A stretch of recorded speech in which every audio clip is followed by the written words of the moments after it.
Hi everyone! Welcome again to my channel. For today's video guys ay andito ako ngayon sa harap ng mini greenhouse ko. So ipakita ko sa inyo kung ano yung hitsura ng mini greenhouse ko ngayon. Tadan, tadan, tadan, tadan. Ayan, ganyan yung hitsura ng mini greenhouse ko guys. So wala na akong mga succulents, yung mga nakatanim sa pot. Nilipat ko na sa bagong ginawa kong mini greenhouse. At ang naiwan na lang ay etong mga nakatanim dito. Ayan, yung ginawa ko ditong garden sa loob ng mini greenhouse. So, ito na lang yung mga naiwan na succulents. Ayan. Tapos, yung mga babies, nilipat ko na rin dun sa bago kong greenhouse. Ayan. Tapos, mayroon pa ako ditong haworthia. Yung mga na-damage kong haworthia, dito ko nilagay sa ilalim ng patungan. Tapos ayan gumanda ulit. Ito puti. Ayan. Tapos meron ako ditong tinusok. Hindi ko alam kung ano to siya. Tinusok ko lang to siya. Nagkaroon siya ng baby sa stem. Wala na to siyang dahon ng tinusok ko. May baby siya. So, ayan guys, yung hitsura ng mini greenhouse ko. Ayan. Tapos, yung ginawa kong garden, ayan, nandyan pa rin. Hindi ko pa rin nailipat. So, dahil meron kaming parating na sunod-sunod na ulan, so, siguro mga ilang araw din yung ulan. Kaya, plano kong lagyan ng plastic to para hindi sila ma-overwater. Tapos ito nag-umpisa na rin siyang mag-ano, ito yung koigokuro ko. Nag-umpisa na siyang magkaroon ng mga ano sa dahon, dot.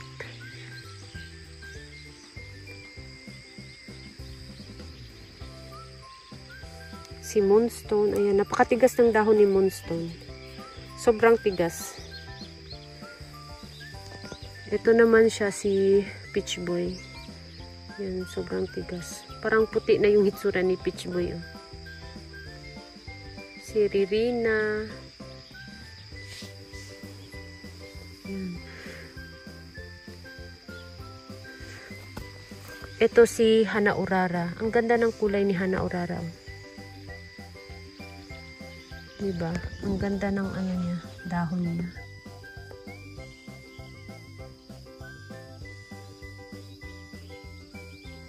Tapos meron pala ako ditong maliit na sino nga to, si Margaret Triple. Ayan. Siguro dahon to na nilagay ko dito. Ayan, tumubo. Tapos ito naman siya si Romeo Robin. Ayan, tumigas na rin yung dahon niya. Pero may itim siya sa dulo. Nangitim yung dahon niya sa dulo. Tapos ang Ellen na kinatings ko, ayan yung mga bagong suloy. Ayan, kumapal na ulit guys. Ayan, ang bilis kumapal, diba? Tapos, maganda na yung dahon ng bagong baby. So, ito nga pala yung mga bagong baby, bagong suloy. Ayan. Kaya gusto kong lagyan ng ng plastic para hindi na sila ma-overwater kasi masisira ulit yung dahon katulad nito. Ayan para hindi magmashi yung dahon. Ayan, may mga mashi na siya. Yan. Nagsimula na siyang magkaroon ng mga mushy leaves. Tapos ito ang taba ng dahon. Ang taba ng babies. Parang magkamukha sila ni Ellen. Pero hindi to siya si Ellen guys. Ito. Hindi yan siya si Ellen. Ano siya? Si Titubans variegated na pinropagate ko sa dahon pero wala siyang variegation. Yan. Tapos ito dumami na rin. Maganda ang kulay nito kapag na-stress. Nagiging dilaw. Ayan yung pangalan. Haromoy or si Alice Evans. So ito siguro tanggalin ko to kasi ang pinropagate ko nito is konti lang. Yung mga cuttings lang na galing din dito. So, siguro tanggalin ko to. Ayan guys, may kumakain oh. Yan oh. Nakita ninyo yung kumakain na yan. So, tanggalin natin. Ito oh. Ayan yung kumakain ng dahon nila. Kaya nagkaroon ng mga ganito. Ito. Kasi ito oh, kumakain. Ayan, nakita ninyo. Ayan. So, tanggalin ko to.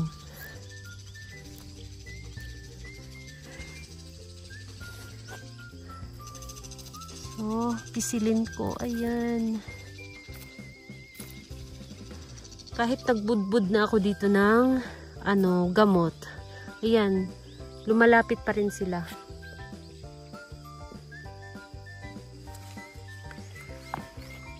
Tapos, ito naman si Apus. Grabe, ang tigas ng dahon niya, guys. Si Apus. Sobrang laki natin. At maganda yung kulay ng dahon niya.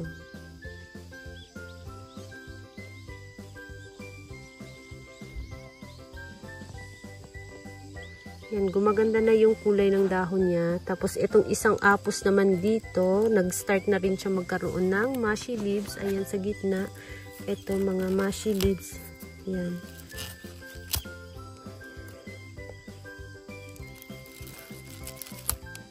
Ayan, nagkakaroon na siya ng mga mushy leaves. Kaya hindi ko pwedeng pabayaan na ganito lang sila. Kasi, masisira siya. Matuluyang masira. Tapos, ito ang taba ng ilagay ko dito na Bourostil. Ito siya, mga damage lang to siya na Bourostil na tinusok ko dito. So, ayan na yung hitsura. Tapos, ito naman siya, unti-unti na siyang naka-recover. Si party dress. Unti-unti na siyang naka-recover.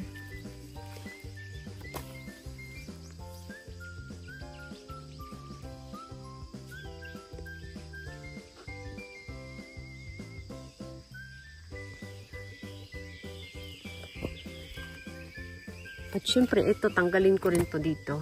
Si Dix Pink. Yan, gumaganda na yung dahon ni Dix Pink.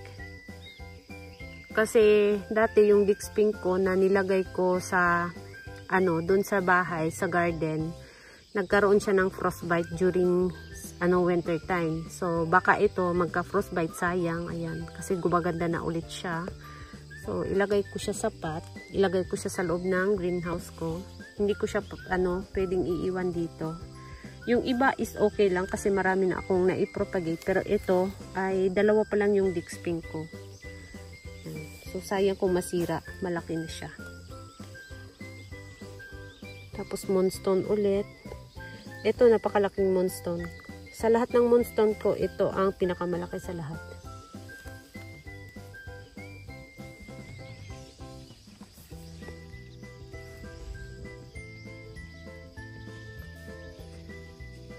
Tapos, ito naman siya si, Red King Ebony. So, ito, hayaan ko lang siya dito.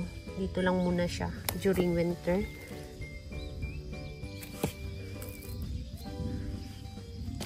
Tapos, yung blue haze ko dito, nagkaroon siya ng stem rot. Ayan.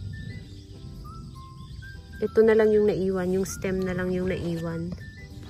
Tapos, si Lavender Pebble, ito na lang din yung naiwan. Wala pa akong naipropagate na bagong Lavender Pebble. So, siguro ito i-cuttings ko. Tapos, magtanggal ng dahon para i-propagate. Yan.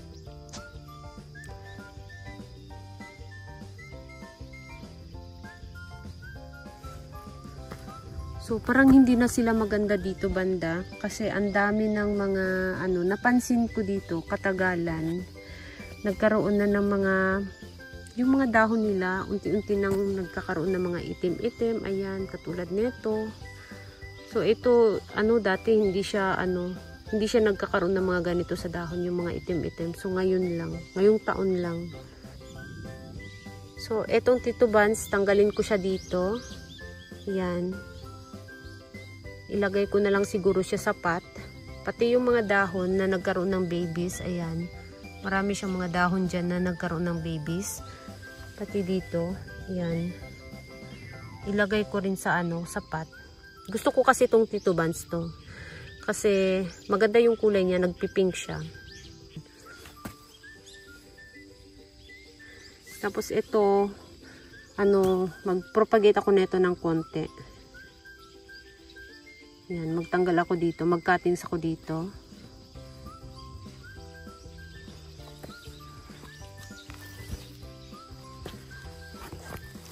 Yung tinuso ko dito na krasula, na tomtam, nabuhay siya. Yan, nag-chubby yung dahon, kahit sobrang liit, nag-chubby yung dahon niya. So, yung fried ives ko, ayan, ito na lang yung mga naiwan.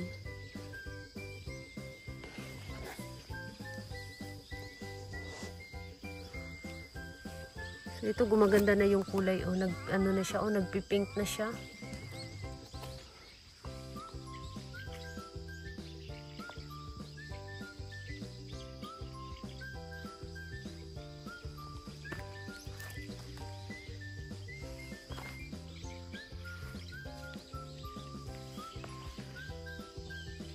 So, yung rosette ni Pink Frill, unti-unti na rin siyang lumiliit.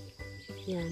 Mas maganda siya kung maliit yung dahon niya kaysa malaki. Katulad nito, sobrang laki. Mas maganda kung ganito lang siya kaliit. Tapos, eto naman siya, si Pink Berry. Yan. Kumakapal na siya, guys.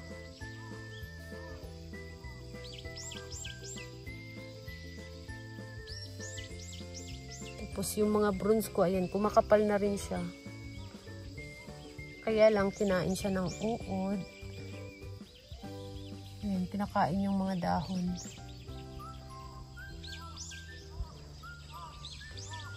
Ito, wala na siyang rosette, kinain na,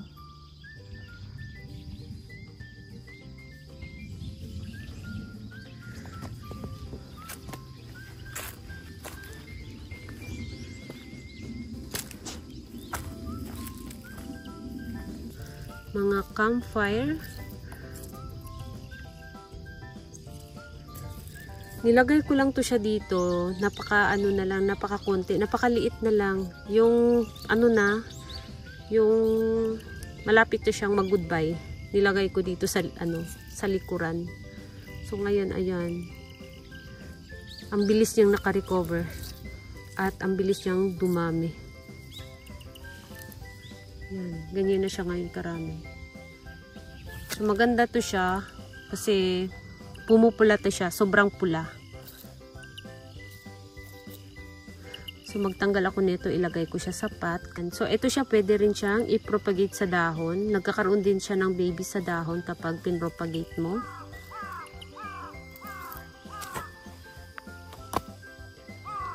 Tapos, yung kinalbo ko na Marcos, ayan na siya guys, napakakapal na. So, yun guys, yung latest dito sa mini greenhouse ko. Wala nang laman. Yan.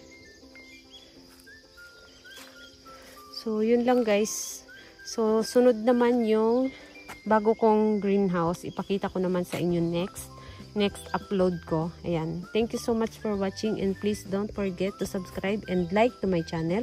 Sa hindi pa nakapag-subscribe, please subscribe my channel at i-click nyo na rin ang bell button para ma-update kayo pag nag-upload ako ng bagong video. Thank you so much for watching and see you on my next video. Bye-bye!